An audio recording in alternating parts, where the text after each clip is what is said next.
मनात येणाऱ्या चांगल्या आणि वाईट विचारांना आपण कसे कंट्रोल करू शकतो आणि कशा पद्धतीने सकारात्मक राहून त्या विचारांना एक नवीन दिशा देऊ शकतो, हे आज आपण एका बुद्ध गोष्टीतून शिकणार आहोत. एकदा एक महात्मा बुद्ध आपल्या सर्व शिष्यांना उपदेश देत होते की मन हेच सर्व कर्मांचं प्रधान आहे. मन हेच विचार आहे, मन हेच शरीर आहे, मन हेच पाप आहे, तर मन हेच पुण्य आहे. मन हेच परमशक्ती, मन हेच मार्ग आहे. मन हेच सुख आहे आणि मन हेच दुःख आहे. मन हे दया आहे आणि मन हेच क्रूर आहे. मन हेच आपलं अस्तित्व आहे आणि मन हेच करणारा आणि करवणारा आहे.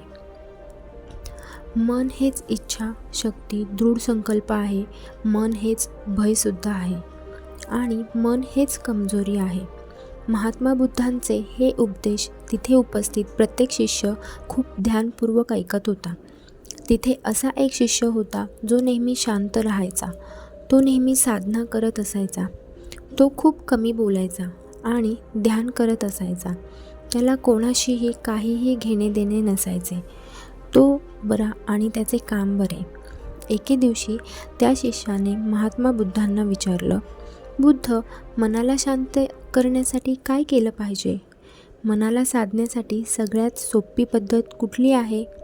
त्यावर महात्मा बुद्धांनी अगदी विनम्रतेने उत्तर दिलं, शांत व्हा, गप्प व्हा. जो व्यक्ती गप्प राहतो, फक्त बाहेरून नाही तर अंतर्मनातून सुद्धा त्याच्या मनातील सर्व वादळ समाप्त होते आणि त्याचे मन निर्मळ पाण्यासारखे होऊन जाते, आरशासारखे पारदर्शक होते. तो व्यक्ती त्याच्या मनाला समजू शकतो, त्याला ओळखू शकतो आणि जो व्यक्ती मनाला ओळखू शकतो तो व्यक्ती मनाला साधू शकतो. बुद्धांच्या या गोष्टीला घेऊन लोकांचे वेगवेगळे विचार आहेत. त्यांच्या वेगवेगळ्या विचारधारणा आहेत. महात्मा बुद्धांचा हा विचार ऐकून तिथे उपस्थित सगळे भिक्षुगण त्या प्रश्न विचारलेल्या भिक्षुगणाची खिल्ली उडवू लागले. ते म्हणत होते, तू तर नेहमी शांत राहतो, गप्प राहतोस, तुला तर आमच्याशी काही घेणे देणे नसते. असं करून तू साधला आहेस का तुझ्या मनाला? तू ओळखू शकलास का तुझ्या मनाला? सांग ना, तुझ्या मनावर तुझं नियंत्रण आहे का? तो भिक्षू काहीच बोलला नाही, शांत राहिला. त्याला याची जाणीव झाली, आपण शांत राहतो, गप्प राहतो आणि केवळ आपल्या कामाशी मतलब ठेवतो, पण तरीसुद्धा आज मी तेवढाच अज्ञानी आहे. त्याच्याकडे त्या भिक्षुगणांच्या कुठल्याच प्रश्नाचे उत्तर नव्हते. याच कारणाने त्या भिक्षूला स्वतःच्या अज्ञानाचा बोध होत होता. हे जाणून त्याला खूप दुःख झाले. त्या सगळ्या प्रश्नांचा विचार करता करता तो एका मार्गाने चालला होता. त्याचे पूर्ण ध्यान केवळ त्या विचारांवर होते. तेवढ्यात अचानक एक घोडस्वार समोरून आला आणि त्या भिक्षूला धडक दिली आणि भिक्षू जखमी होऊन जमिनीवर पडला. जमिनीवर पडताच भिक्षूला खूप राग आला. लगेचच उठून त्याने घोडस्वाराला अपशब्द बोलायला सुरुवात केली. त्याला बरं वाईट बोलू लागला. तो त्याला मारायला सुद्धा चालला होता. इतक्यात तो भानावर आला आणि तो एक भिक्षू आहे आणि हे सर्व त्याच्या धर्माच्या विरुद्ध आहे हे अचानक त्याला आठवले. त्याला वाटायला लागले, आपण हे काय करायला जात होतो. जेव्हा त्याला त्याच्या चुकीचा पश्चाताप झाला तेव्हा तो आश्रमाकडे येऊ लागला. आश्रमामध्ये आल्यावर तो एका कोपऱ्यात बसून घडलेल्या परिस्थितीचा विचार करत होता.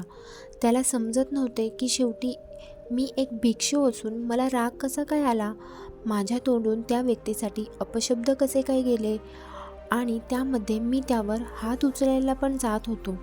मी जर माझ्या अंतरातून शांत असलो असतो तर असे घडलेच नसते. तेवढ्यात महात्मा बुद्ध तिथून जात होते. तो ताडकन उठला आणि बुद्धांजवळ गेला. तिथे जाऊन तो भावूक झाला. त्याला त्याचे अश्रू अनावर झाले. त्याने महात्मा बुद्धांना प्रणाम केला आणि म्हणाला, बुद्ध, आपल्या अंतरी आपल्याशिवायही आणखी कोणी राहतं का ज्याला आपण ओळखत नाही, ज्याच्या वशमध्ये येऊन आपण चुका करतो आणि ते आपल्याला माहीतसुद्धा होत नाही? आणि माहिती होतं तेव्हा तर आपण चुका करून बसलेलो असतो. यावर उत्तर म्हणून महात्मा बुद्ध त्या शिष्याला म्हणतात, आपल्या अंतरी आपल्याशिवाय आपलं मन असतं. किंतु जेवढे आपण आपल्या मनासाठी अनोळखी आहोत, तेवढेच आपण स्वतःसाठी सुद्धा अनोळखी आहोत. आपण आणि आपलं मन सोबत असून सुद्धा एकमेकांसाठी अपरिचित आहोत. आपल्याला दोघांचंही ज्ञान नाही. यावर शिष्य म्हणतो, बुद्ध, पण मी याशिवाय आणखी काही होऊ शकतो का? मी असा होऊ शकतो का जसा मी दिसत नाहीये? कारण मी जसा दिसतोय तसा मी नाहीये. महात्मा बुद्धाने त्या शिष्याचं सर्व बोलणे ध्यानपूर्वक ऐकले आणि त्यानंतर बुद्धांना हे समजलं की त्यांचा हा शिष्य आत्मज्ञानाच्या जवळ पोहोचला आहे. आता फक्त त्याला योग्य मार्गदर्शनाची गरज आहे, कारण त्या शिष्यामध्ये स्वतःला ओळखण्याची शक्ती दिसत होती. महात्मा बुद्ध त्याच्याकडे बघून हसले व त्याला म्हणाले, वास्तवामध्ये आपण स्वतःला तनिकभर पण ओळखत नाही. जेवढी पण ओळख आपल्याला स्वतःबद्दल असते, ती ओळख आपल्याला समाजाद्वारा प्रदान केलेली असते. आपण जसा विचार करतो, बोलतो, वागतो, सर्व काही समाजाद्वारा मिळाले आहे. एवढंच नाही तर आपली जी काही मानसिकता असते ती समाजाच्या वातावरणामुळे निर्माण झालेली असते. त्यामुळेच आपल्यामधले काही लोक अत्यधिक बोलतात, तर काही लोकांना शांत राहणे आवडते. काही लोक क्रूर तर काही लोक दयावान असतात. काही लोक विरोधी तर काही लोक सरळ स्वभावाचे असतात. अशा प्रकारे आपल्यामध्ये प्रत्येकजण काही ना काही आहे. परंतु ज्या भावनेची प्रबळता आपल्या अंतरी जास्त असते तेच आपण बाहेरून दिसतो. जसे की तू बाहेरून शांत आहेस, पण तू आतून सुद्धा शांत असशील असे कशावरून? बुद्धांचे हे बोलणे ऐकून शिष्य म्हणाला, बुद्ध, मला स्वतःला ओळखण्यासाठी काय करावे लागेल? यावर बुद्ध म्हणाले, भन्ते, याचे उत्तर तर मी तुला पहिलेच दिले आहे. शांत हो, गप्प हो. कारण जेवढा तू शांत राहशील तेवढी शांती तुझ्या अंतरात उतरेल आणि जेवढी शांती तुझ्या अंतरात असेल तेवढे तू स्वतःला ओळखू शकशील. यावर तो शिष्य बुद्धांना म्हणतो, बुद्ध, तुम्हाला तर माहीत आहे मी तर नेहमी शांत असतो. मला जास्त बोलायला आवडत नाही, ना मी कोणाच्या संगतीमध्ये असतो. मी तर नेहमीच शांत असतो. मग मी स्वतःला ओळखायला का चुकतोय? यावर महात्मा बुद्धांनी शांतीपूर्वक उत्तर दिले, भन्ते, तू बाहेरून तर शांतच आहेस, पण तुझ्या अंतरामध्ये ती शांती नाहीये. जर असे असले असते तर तू त्या घोडस्वाराला अपशब्द वापरले नसते आणि त्यावर हातही उचलला नसता. हा राग तुला कुठून आला? हे ऐकून शिष्याला त्याच्या चुकीची जाणीव झाली आणि त्याने मान खाली घातली. पुढे बुद्ध म्हणतात, शांत राहण्याचा अर्थ तोंडाने शांत राहणे नाही, तर अंतरातून शांत होणे हा आहे. ही शांती शरीराच्या बाहेर नाही, तर शरीराच्या आत पाहिजे. जेव्हा पण तुम्हाला राग येईल तेव्हा तुम्ही भानावर असले पाहिजे. हे सगळं काय होतंय, का होतंय हे तुम्हाला रागात सुद्धा बघता आलं पाहिजे.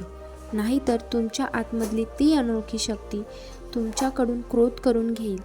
जशी पण परिस्थिती असेल ती शक्ती तुम्हाला त्या परिस्थितीमध्ये ओढणारच आणि तुम्ही एक असहाय्यासारखे बघत राहाल आणि ती परिस्थिती उलटून गेल्यावर तुम्हाला भान येईल, तेव्हा तुम्हाला पीडा होईल, दुःख होईल. हे ऐकून शिष्य कोसळला आणि रडू लागला. तो बुद्धांना म्हणाला, बुद्ध, माझ्या अंतरी असा पण कोणी माझा मित्र आहे का ज्याला मी नाही ओळखत? कृपा करून मला योग्य मार्ग दाखवा.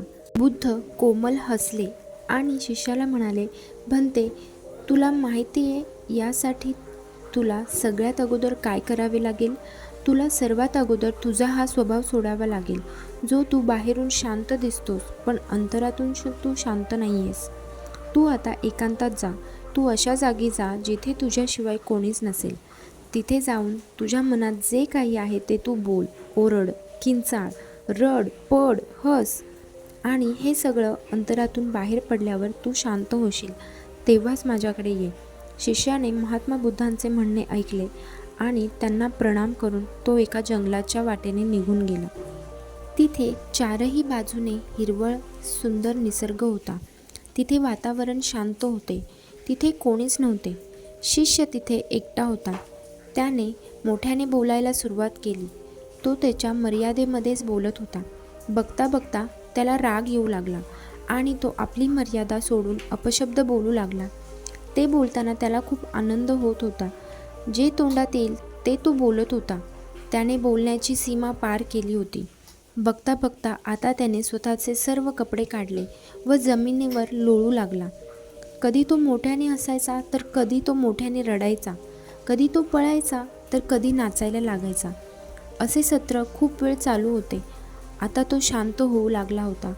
त्याच्या तोंडातून एक शब्दसुद्धा बाहेर येत नव्हता. त्याचे शरीर थकले होते. त्याच अवस्थेत तो बुद्धांकडे आला.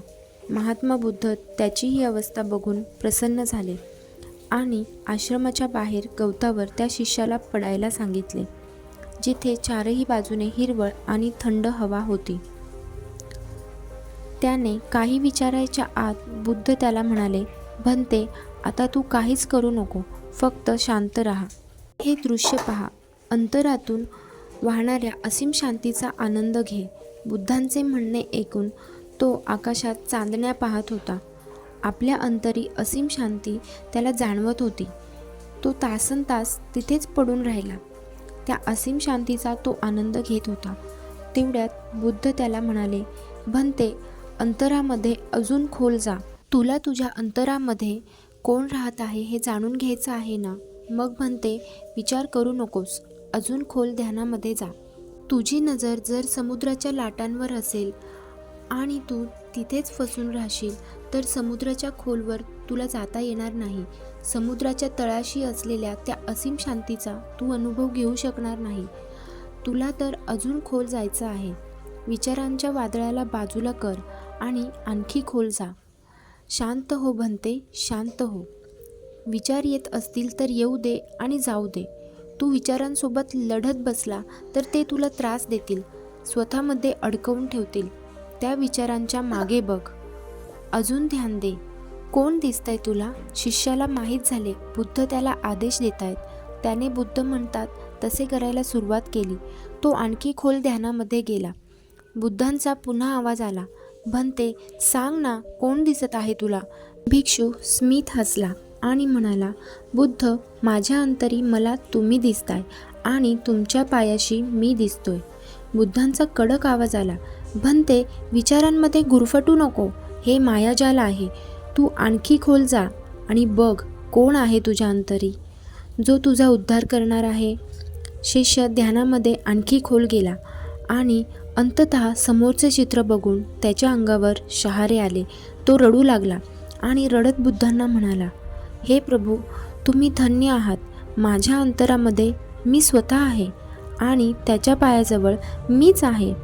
मीच माझा मित्र आहे आणि मीच माझा शत्रू आहे. मीच माझं प्रेम आहे आणि मीच माझा तिरस्कार आहे. मीच मला त्रास देतो आणि मीच मला त्यातून बाहेर काढतो.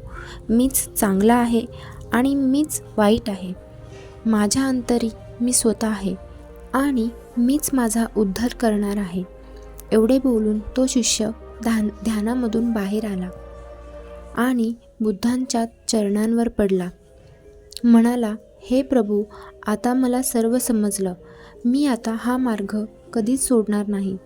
असे म्हणून तो शिष्य जंगलाकडे तपस्येसाठी निघून गेला. तर मित्रांनो, आले की नाही तुमच्या पण अंगावर शहारे? तुम्हाला जर ही गोष्ट खूप आवडली असेल तर कमेंट करायला विसरू नका. व्हिडिओला लाईक आणि शेअर करा आणि अशाच रोचक गोष्टी ऐकण्यासाठी माझ्या चॅनलला सबस्क्राईब करा. थँक्यू.